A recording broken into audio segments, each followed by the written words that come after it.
Pensamiento del día. Lunes 31 de marzo. Hacer pequeños gestos de amor. Ámense recíprocamente. Esta es la vocación de todo cristiano. Hacen pensar las palabras que se decían de los primeros cristianos. Mira cómo se aman y están dispuestos a morir el uno por el otro. Por lo tanto, se veía que cada uno estaba dispuesto a morir por el otro. Quizás esto se debía a que, en tiempos de persecución, no es raro el caso de que alguien se ofreciera a morir por el otro.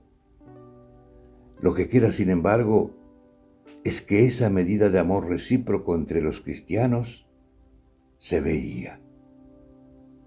Por lo general, a nosotros no se nos pide justamente morir. Sin embargo, tenemos que estar dispuestos.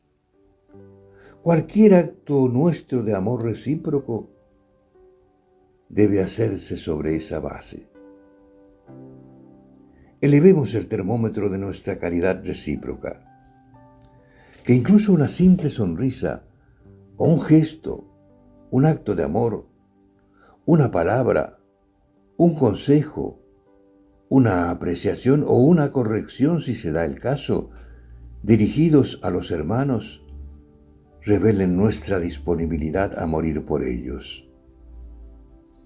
Tenemos entonces que dar testimonio de Jesús y lo podemos hacer en el mejor de los modos con nuestro amor recíproco. Chiara Lubich, El arte de amar. Editorial Ciudad Nueva.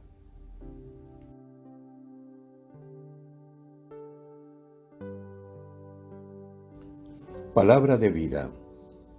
Marzo de 2025. ¿Cómo es que miras la paja que hay en el ojo de tu hermano y no reparas en la viga que hay en tu propio ojo? Evangelio de Lucas, capítulo 6, versículo 41.